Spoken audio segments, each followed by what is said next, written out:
Hello students, this is Syed Kumail Abbas Rizvi and you are watching online classes of Rizvi Coaching Center. Today I am going to present the fourth video of our sequence and the topic includes electric dipole moment and torque experienced by the electric dipole when placed in a uniform electric field. Okay. First to topics तो आपको board पर ही दिख रहे हैं, पहले उनको discuss करेंगे, उसके बाद we will proceed towards the third one. Okay, before starting the video, all the students please subscribe the channel as well as press the bell icon so you will be able to get notification of the further videos.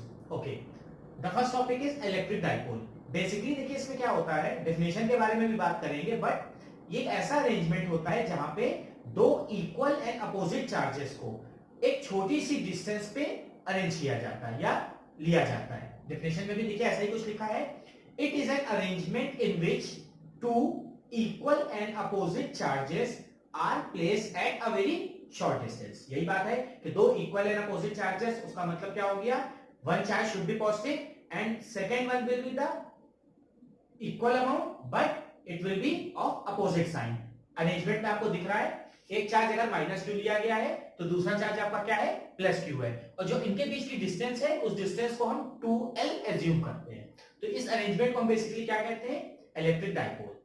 Second thing what we have, electric dipole moment. अगर आप लोग ध्यान से देखिए क्या definition लिखी हुई है कि it is defined as the product of magnitude of any one charge and distance between the both charges. ठीक है, यही बात लिखी हुई है. ये एक ऐसा मैथमेटिकल टर्म बनता है जहां पे दोनों चार्जेस में से किसी एक का मैग्नीट्यूड लेते हैं. मैग्नीट्यूड का मतलब क्या हो गया कि भले ही एक चार्ज -2 कूलम है, दूसरा चार्ज +2 कूलम है, बट हम जब वैल्यू लेंगे तो सिर्फ चार्ज की वैल्यू 2 लेंगे, 2 कूलम. ठीक है, we will not consider the minus sign. चाहे इसकी वैल्यू ले चाहे इसकी वैल्यू ले, वैल्यू तो दोनों की सेम होगी. तो किसी एक की वैल्यू ले लेते हैं और उनके बीच की जो भी डिस्टेंस है उस डिस्टेंस को लेके आपस में प्रोडक्ट करा देते हैं. यही बात इस यहां पे भी लिखी हुई है, एक बार फिर से देख लीजिए. It is defined as the product of magnitude of any one charge and distance between both the charges. Mathematically किससे रिप्रेजेंट होता है, P से, मतलब इलेक्ट्रिक डाइपोल मोमेंट का जो रिप्रेजेंटेशन होता है, it is denoted by small p. Generally small p equals to q into 2l. अब लास्ट में बात आती है कि उसकी यूनिट क्या है. देखिए भाई, चार्ज की एसआई यूनिट क्या होती है, बेसिक यूनिट सब लोग यही जानते हैं, कूलम होती है. ठीक है, और कोई भी डिस्टेंस हो उसकी यूनिट क्या होती है, मीटर होती है. तो हमारी P की, P मतलब इलेक्ट्रिक डाइपोल मोमेंट की जो यूनिट बनी है वो क्या बनी है, कूलम मीटर. साइड में यूनिट लिखी हुई है. Okay, so the third topic is torque experience by electric dipole placed in a uniform electric field. ठीक है, हेडिंग से ये पता चल रहा है कि यहाँ पे किसी एक इलेक्ट्रिक डाइपोल को किसी यूनिफॉर्म इलेक्ट्रिक फील्ड में रखा जा रहा है. अभी फिलहाल बोर्ड पे ना ही डाइपोल आपको दिख रहा है ना ही यूनिफॉर्म इलेक्ट्रिक फील्ड, दोनों ही चीजें आ जाएंगे. उससे पहले ये समझ लीजिए कि टॉर्क क्या होता है. Torque is basically measurement of a force that causes an object to rotate about an axis. ठीक है, टॉर्क एक ऐसे फोर्स का मेजरमेंट होता है जिस फोर्स के कारण कोई ऑब्जेक्ट किसी एक्सिस पर बार बार रोटेट कर सकती है, मतलब वो अपनी जगह नहीं छोड़ती है. Considering is an example of a door. आप डोर खोलते बंद करते हो, हैंडल होता है, like if it is a door and door moves in such a way. आप लोग देखते हो भाई, खुलता बनता है, ऐसे ही तो है डोर. तो ये जो बैक साइड है उसका हिंज वाला पोर्शन होता है जहां से डोर अटैच होता है. इस एंड से हम लोग फोर्स लगाते हैं उसको बंद करने के लिए या खोलने के लिए. तो जो इंपैक्ट ऑफ फोर्स जनरेट होता है वही आपका क्या होता है, टॉर्क होता है. टॉर्क बेसिकली मैथमेटिकली उसको रिप्रेजेंट करते हैं, it is the product of force and the perpendicular distance. वो सब बातें अभी आएंगी. उससे पहले सबसे पहले यूनिफॉर्म इलेक्ट्रिक फील्ड में एक टॉर्क को हम लोग प्लेस करते हैं. चलिए देखिए इसको. एक यूनिफॉर्म इलेक्ट्रिक फील्ड बना रहे हैं, दिख रहा होगा आप लोगों को. सारी फील्ड लाइंस एक जैसी लेंगे, नाम इसीलिए यूनिफॉर्म इलेक्ट्रिक फील्ड है. उसमें अब we are going to place an electric dipole. और आराम से देखिएगा, एक इलेक्ट्रिक डाइपोल थोड़ा सा टेढ़ा मेढ़ा हो सकता है, हो जाए, but it should be straight. You can draw this with the help of scale. ठीक है, तो ये आपका एक इलेक्ट्रिक डाइपोल हो गया. एक तरफ हमने बताया था +q चार्ज होता है, एक तरफ हमने बताया था -q चार्ज होता है. ये सबको दिख रहा है. ये आपकी यूनिफॉर्म इलेक्ट्रिक फील्ड है, ये E से डिनोट हो रहा है. ठीक है, in the vector form. Okay, torque की लेंथ क्या होती है ये भी हम लोग जानते हैं बहुत अच्छे से. Length of torque is 2l.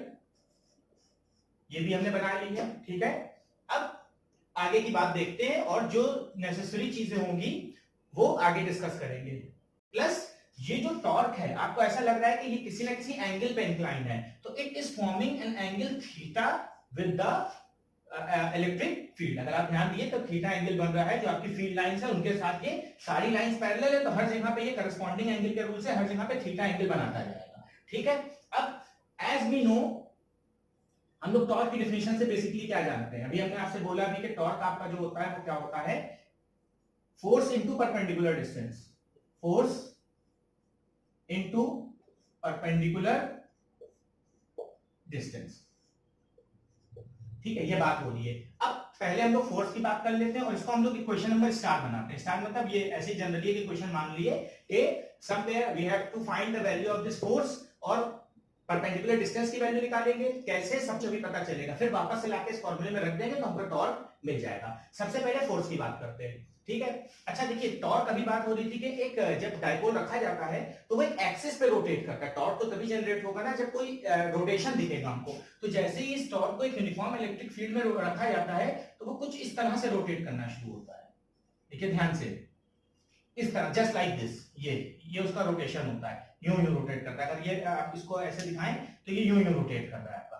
ठीक है, तो अगर रोटेशन हो रहा है इलेक्ट्रिक फील्ड में रखने पर तो टॉर्क ऑटोमेटिकली जनरेट हो जाएगा। ठीक है, अब क्योंकि चार्ज है आपका, ठीक है, तो हम लोग इलेक्ट्रिक फील्ड के फॉर्मूले से क्या जानते हैं? सिर्फ प्रीवियस लेक्चर में बात हुई थी, force per unit test charge वहां पे फॉर्मूला बना था, बट यहाँ पे हम लोगों ने क्यू चार्ज दिया है तो formula will remain same, but we will use F upon Q.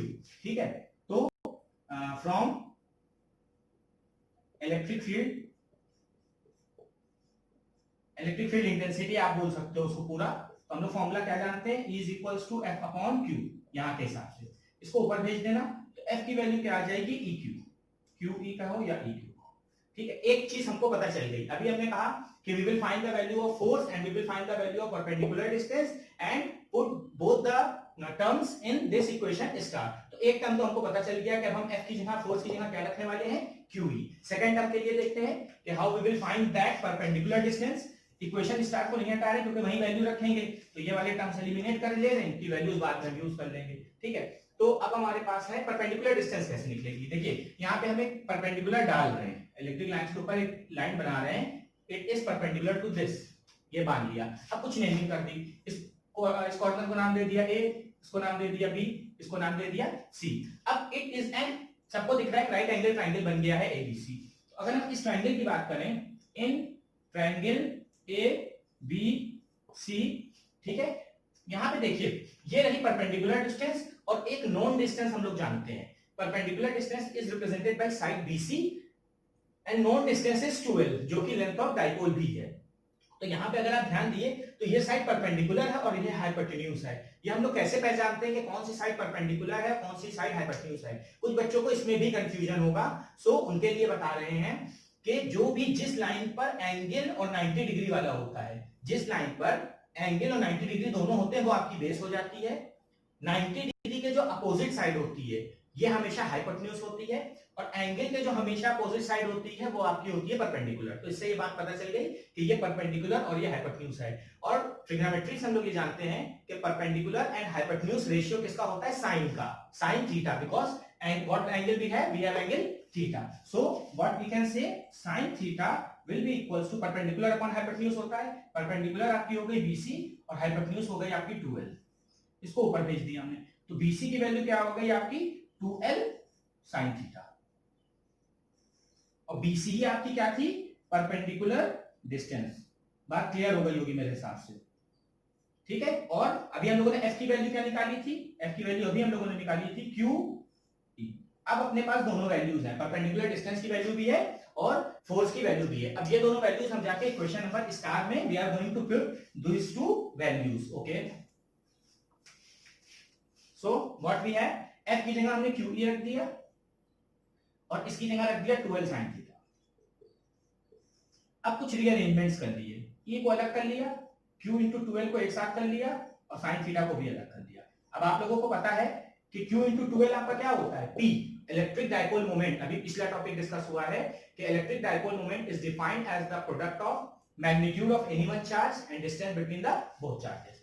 तो अब हमारा बन गया ये P हो गया, ये E हो गया, ये साइन थीटा हो गया। We have formula tau equals to PE sine theta. ठीक है, टॉर्क का रिप्रेजेंटेशन ये होता है, ये आपका आ गया। इसी फॉर्मूले को हम लोग we can write this formula in vector form as well. Vector form में इसको कैसे लिख सकते हैं, टाउ या वेक्टर लगा लिया, P क्रॉस E लिखेंगे। क्यों लिखेंगे वो भी बता रहे हैं हम, हमने डॉट क्यों नहीं लिखा, क्रॉस क्यों लिखा है। ठीक है, क्रॉस इसलिए लिखा है, अगर आप लोगों ने क्लास 11th में वेक्टर्स में पढ़ा हुआ है कि A डॉट B जो होता है वो होता है AB cos theta and A cross B होता है AB sin थीटा। यहाँ पे अगर आप AB के हिसाब से कंपेयर करिए तो PE sin थीटा है, जो कि आपका क्या हो जाएगा, P क्रॉस E में कन्वर्ट हो सकता है। ओके, तो यहां तक आपका टॉपिक कंप्लीट हो गया। टॉर्क जो आपका जनरेट हुआ जब किसी इलेक्ट्रिक डाइपोल को किसी यूनिफॉर्म इलेक्ट्रिक फील्ड में रखा गया जो कि एक एंगल थीटा बना रहा है, तो उसका फॉर्मूला ये बनता है और ये उसकी वेक्टर फॉर्म का रिप्रेजेंटेशन है। ठीक है, इस वीडियो में जिसको भी कोई डाउट हो, आप अपने लोगों के अपने कमेंट्स जो है वो अपने कमेंट्स में पोस्ट कर सकते हैं अपनी क्वेरीज, प्लस नोट्स जो है वीडियो के वो डिस्क्रिप्शन लिंक में अटैच होंगे, आप लोग देख सकते हैं, उससे भी हेल्प ले सकते हैं। And again I am saying this, subscribe the channel and press the bell icon and share it maximum. Okay, thank you, have a nice day.